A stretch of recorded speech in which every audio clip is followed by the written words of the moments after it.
How Empathy Makes Us Cruel and Crazy. The Strange Movement to Free the Menendez Brothers. By Gurwinder. December 13th, 2024.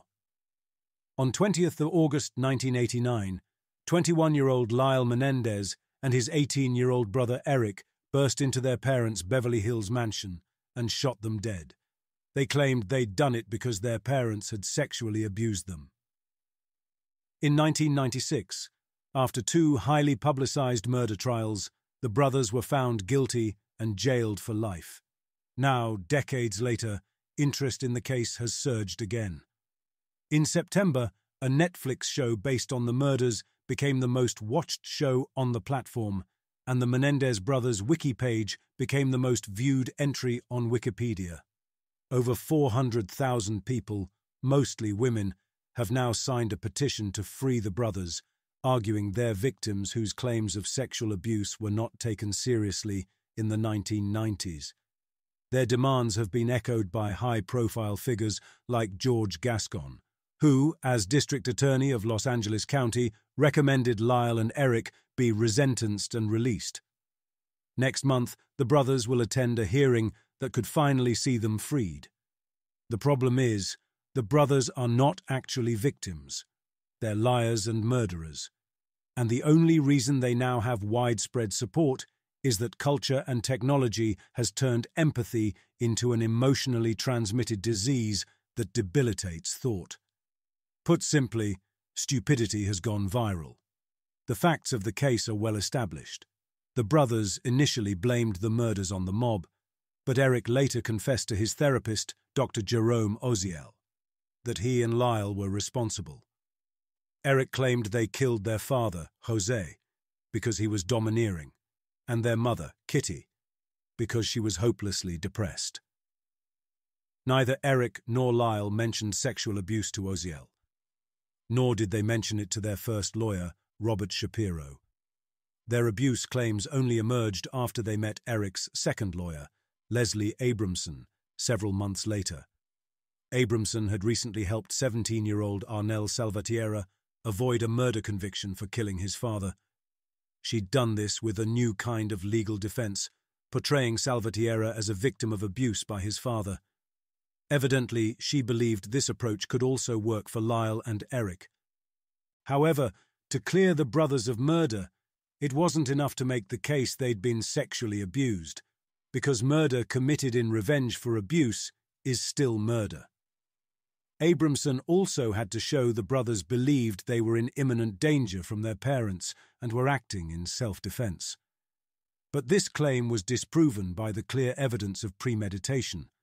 Lyle and Eric forged the paperwork to purchase 2 shotguns before the shootings, and the fact that, after their first volley of gunfire, while their mother was writhing in her own blood, the brothers left the home so Lyle could reload before returning to finish her off.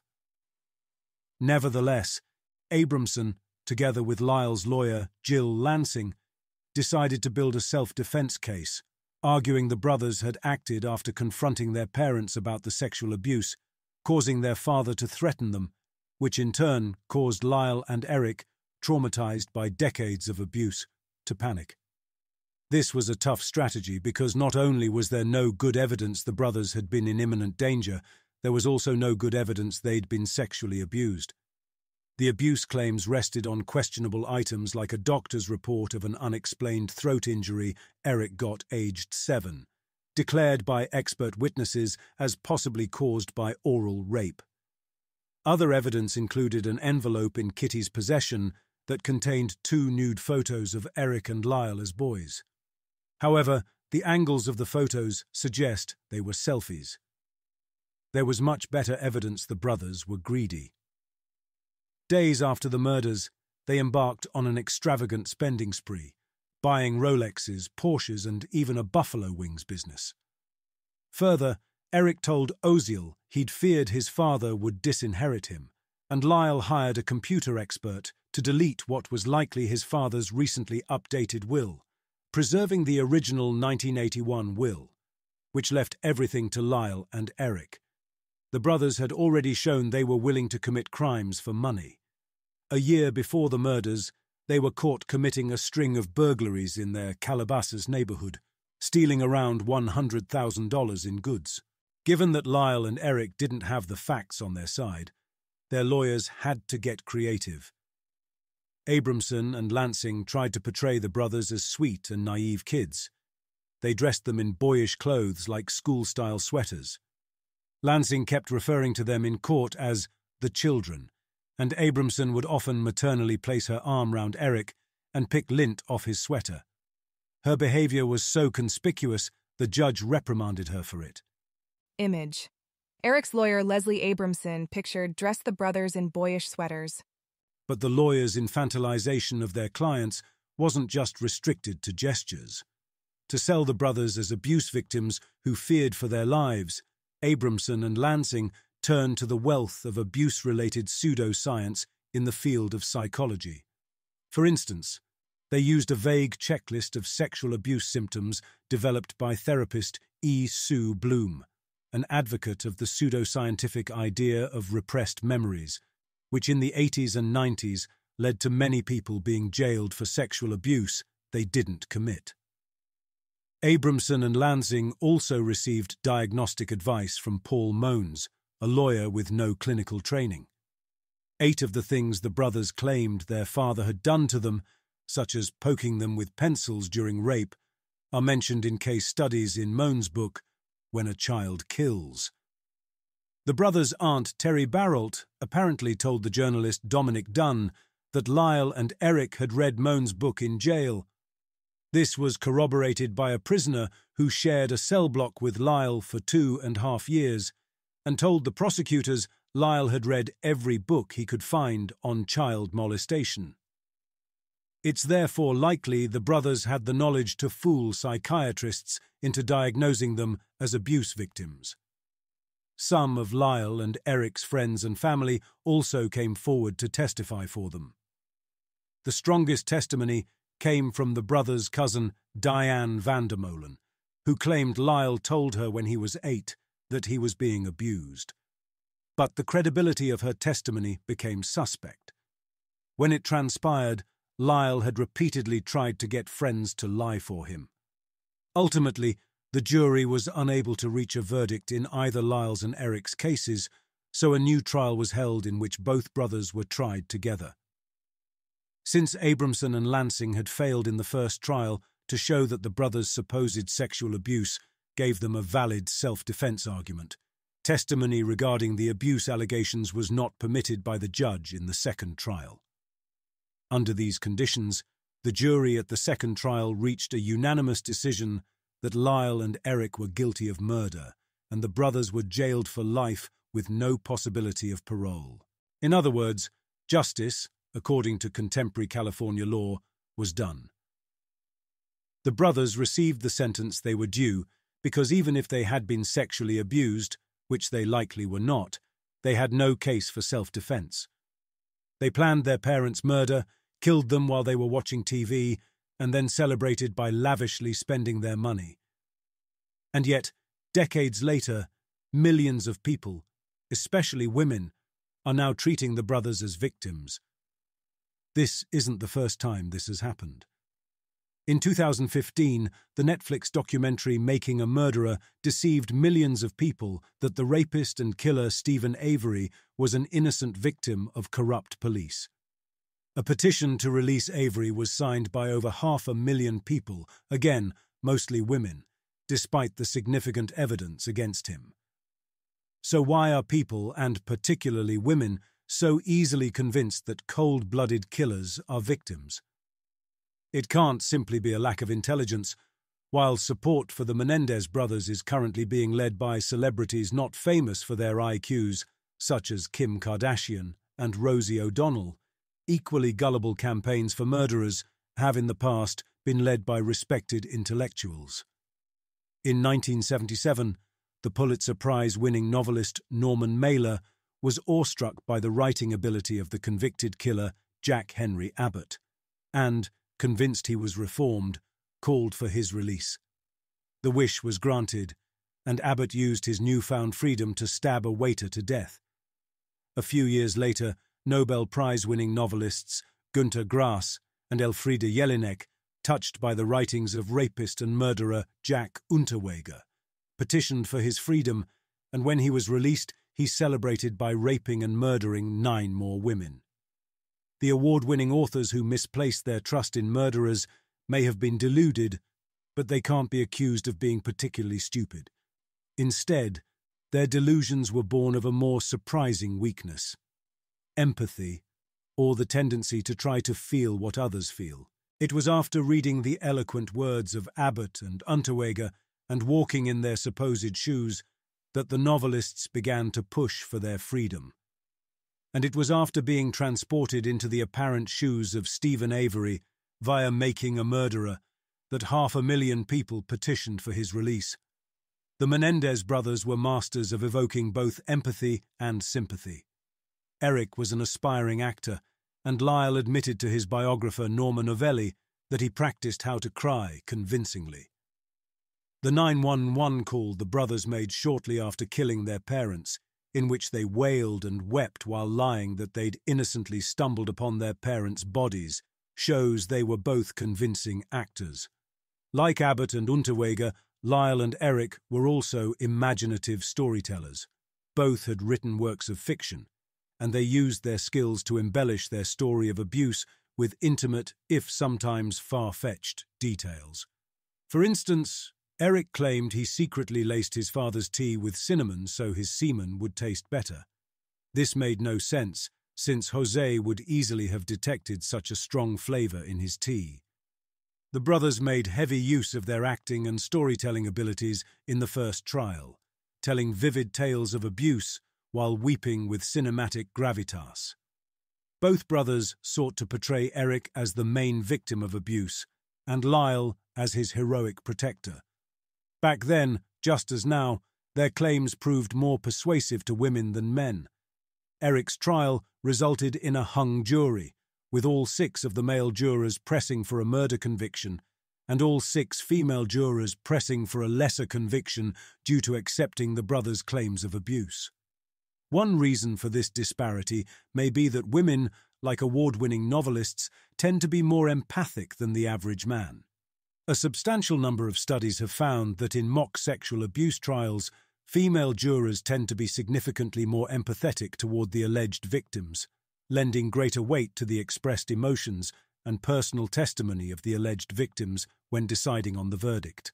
Further, research has found that in a Menendez-style mock court trial, in which the defendant was charged with killing their allegedly abusive father, female jurors, and jurors who were specifically encouraged to empathize with the defendant, were more likely to believe the defendant's claims of abuse and consider them innocent of murder. The same crocodile tears that disproportionately convinced women in Eric's first trial now also seem to be disproportionately convincing women on social media. Since 2020, footage of the brothers' emotional courtroom performances has been frequently sliced into snippets, set to heartfelt music, and posted on TikTok, where they soon started going viral, leading to the present craze. But it's not just social media that's to blame. The world is not just technologically different from the 1990s when Lyle and Eric were convicted. It's also culturally different. And culture has been pivotal in spreading falsehoods about the Menendez case. To understand how culture has changed, we need to look again at the gender difference in empathy. This difference doesn't just affect the verdicts of juries.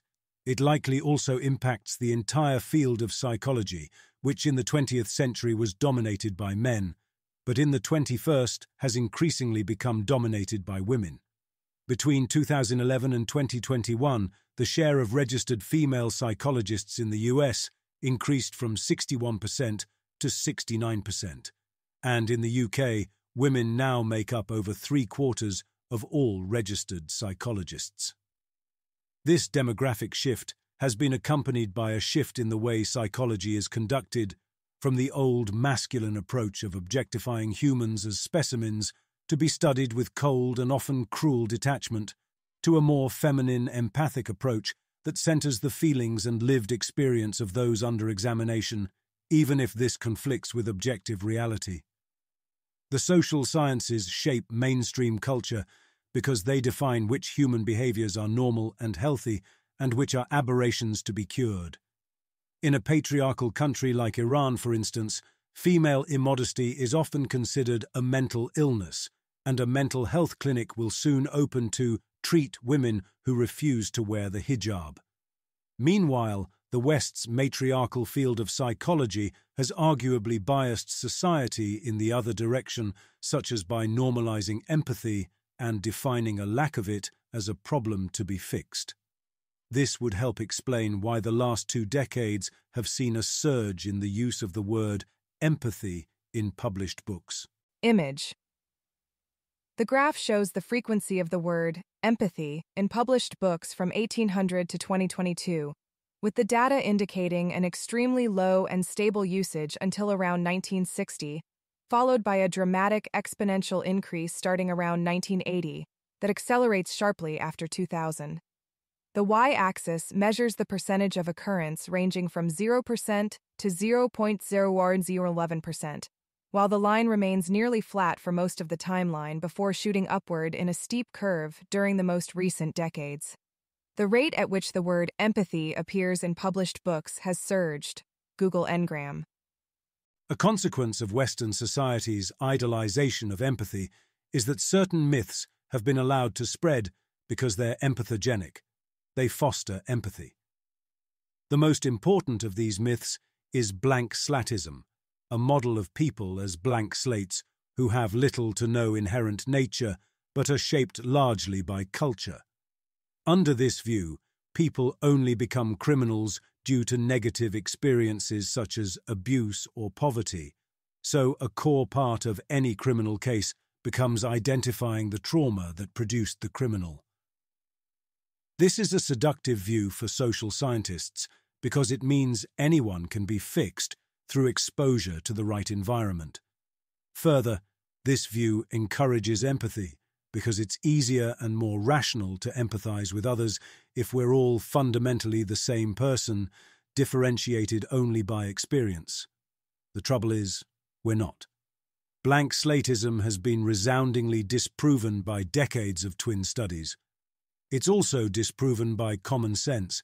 If people become criminals only because of experiences like abuse or poverty, then everyone who was poor or abused would become a criminal. Yet the overwhelming majority don't, and many who are neither poor nor abused do. In fact, the majority of crime is committed by a small minority of repeat offenders, suggesting personality plays a key role. Since we have intrinsic natures, our minds are more alien to each other than we might assume. This makes empathy an inaccurate way to understand the behavior of others. A recent study found that, while women do tend to be more empathetic than men, they're no better at inferring other people's mental states. The main use of empathy is to help people form personal connections with others. It's a social guide, not a moral or judicial guide. And yet people are being encouraged to use empathy as a moral guide, and in this capacity it becomes dangerously delusional. A chief reason empathy misleads us is that we never empathize with people, only with the people we think they are. We take the bare bones of what we know about them and flesh the rest out with assumptions. Sometimes we fallaciously use ourselves as the model for them, presuming our own feelings and motivations are theirs. More dangerously still, we begin to idealize them. Empathy is an act of opening ourselves up to the feelings of others, and in doing so, we become vulnerable to feelings that can cloud our judgment. If we identify too strongly with someone, our emotional connection to them can cause us to behave like their lawyers, engaging in mental gymnastics to defend our idealized image of them. Instead of judging their innocence by their actions, we judge their actions by their assumed innocence, looking for the most sympathetic explanation for everything they do. For instance, Lyle and Eric supporters sometimes argue the brothers' lavish spending spree with their freshly murdered parents' money was not a sign of greed, but just more evidence they were traumatized, because it showed they were trying to cope through retail therapy. as if the natural response to a lifetime of sexual abuse is to purchase a buffalo wings restaurant. Empathy produces fiction in the mind because it's ultimately a form of imagination.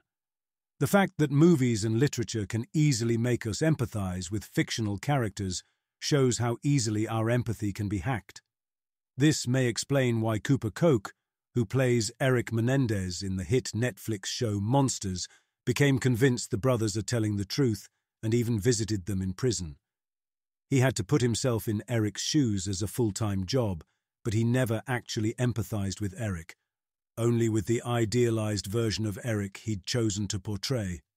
Despite deluding so many people, empathy rarely gets any pushback in the West today because there's an assumption that it is the key to compassion, and opposing compassion is a good way to get ostracized from polite society. However, not only is empathy not required to be compassionate, it can actually be an obstacle to it. In his 2016 book, Against Empathy, the psychologist Paul Bloom compares empathy to a spotlight. We only shine it on a few hand-picked people at a time, and whenever we do, we lose sight of and concern for everyone else. But empathy doesn't just make us unconcerned for others, it can also make us actively spiteful toward them if we feel they've troubled the object of our empathy. In one study, participants were told of a contest between two students for a small cash prize. Those who empathized strongly with the poorer contestant acted cruelly towards her rival, even though the rival was not responsible for her financial distress. Empathy-driven spite can also be commonly seen in the real world, such as in the recent case of United Healthcare CEO Brian Thompson, whose murder was widely celebrated on social media due to his company's apparent history of denying health insurance claims. In such cases, those who empathize with one side's pain often wish to inflict even greater pain on the other. One might even say, empathy is a major cause of sadism in the world. It should come as no surprise, then, that most of the mock trial studies that find female jurors are more empathetic toward the alleged abuse victim also find they're more punitive toward the alleged abuser, demanding significantly harsher sentences. We see this same empathic spite in the online Menendez discourse, most notably in the fact that many people who believe Lyle and Eric are victims also claim they did the right thing by shooting their parents dead, even though the brothers weren't in imminent danger. Some TikTok clips even celebrate the shooting. Predictably, TikTok is now also filled with clips attacking Pamela Bozanich, the prosecutor in the Menendez brothers' first trial. One clip, which so far has more than 125,000 likes, shows photographs of Bozanich as a young woman and then as an older one, and states, "This is how you age when you're a cunt." But empathy doesn't just make people spiteful, it also makes them unjust. In one study, participants watched an interview with a fictitious, terminally ill girl called Sherry, and were then asked whether they would move Sherry up the waiting list to receive end-of-life care. The participants were reminded this would disadvantage other terminally ill kids who needed the care more. Of those who'd watched Sherry's interview but been told to decide objectively, 1/3 opted to move her up. But of those who'd specifically been asked to empathize with Sherry, 3/4 opted to move her up. Crucially, the participants admitted their decision to favor Sherry was unfair. Their empathy overruled their principles. This has also been apparent in the Menendez case. Not only did some of Lyle's friends, like his ex-girlfriend Tracy Baker, agree to lie for him in court, but recently, web users are now knowingly lying on their behalf. A Wikipedia editor called Limitless You recently added false claims to the Lyle and Eric Menendez wiki page to portray the brothers as victims and their prosecutors as villains. One such claim was that Eric's prosecutor, Lester Kuriyama, theorized that Eric's alleged homosexuality suggested Jose's alleged molestation was consensual. The LA Times article that Limitless You cited for this claim included no such quote, because the quote was a fabrication. In reality, Kuriyama had theorized that Eric's supposed homosexuality may have been the real cause of friction between Eric and Jose. The case of Limitless You and other Menendez propagandists suggests belief in Lyle and Eric's innocence can spread like a parasite across the web. Empathic people, opening themselves up to the feelings of others, become infected with an emotionally transmitted disease, an image of the brothers as poor victims that alters the host's behavior, making them biased or outright dishonest, so they create misleading content that spreads the parasite to other empaths. The ease with which people who empathize with Lyle and Eric can be made to lie for them casts doubt on two pieces of evidence recently submitted to court to exonerate the brothers. The first of these is a recently discovered letter, supposedly written by Eric to his cousin Andy Cano a year before the murders, which includes a reference to sexual abuse. The second piece of evidence is an affidavit by Roy Rossello, a former member of Menudo, a boy band once managed by Jose Menendez, in which Rossello alleges he was raped by Jose. This evidence hasn't yet been authenticated, and yet in October it was cited by George Gascon, at that time the district attorney for Los Angeles County, to support his push for a resentencing hearing to free the brothers. Gascon has professed his belief the brothers were abused, in opposition to all actual evidence, and against the decision reached by the jury in 1996. As the county's most senior prosecutor, Gascon should have been more discerning of a criminal case than the average TikToker or Hollywood celeb, and yet he appears to have been no less gullible. Some have pointed out that when Gascon announced his support for the brothers, he was campaigning for re-election, suggesting it may have been an attempt to increase his popularity among TikTok and Instagram users. But it's unlikely Gascon chose to support Lyle and Eric only for power. His political history suggests he's embraced the same idealistic blank slatism that characterizes our age of empathy. Criminals are not born but made. Therefore, criminals are victims and require understanding, not condemnation. Consequently, Gascon has spent his career trying to soften California's approach to crime. In 2011, he replaced Kamala Harris as District Attorney of San Francisco, a position he held till 2019. During his 2 terms, San Francisco prosecutors filed criminal charges in less than half of cases presented by city police, and violent crime, which had been decreasing, increased 15%, while property crimes like vehicle break-ins increased almost 50%. Gascon then became district attorney of the U.S.'s most populous county, L.A. He was elected in the wake of the 2020 George Floyd race riots, after pledging to end systemic racism in the judicial system. Gascon's approach to crime in L.A. was even laxer than his approach in SF. Among his sweeping reforms was a policy of not prosecuting a range of theft and drug-related crimes, and not prosecuting teens as adults, meaning even mass murderers could be released from jail when they turned 25. Since Gascon's policies were based on a fictional model of humanity, they led to a surge in almost all types of crime, particularly theft. Within 3 years of Gascon becoming DA of LA County, shoplifting increased by a staggering 133%. He soon faced a public backlash, including from his own prosecutors, and a few weeks ago he was ousted from office. The push to unseat him was led by victims of crime, who'd been left in the dark when Gascon chose to shine his empathy spotlight on criminals. The shocking crime surge under Gascon shows what happens when idealistic empathy is not just confined to TikTok, but becomes legislation. The world becomes more dangerous.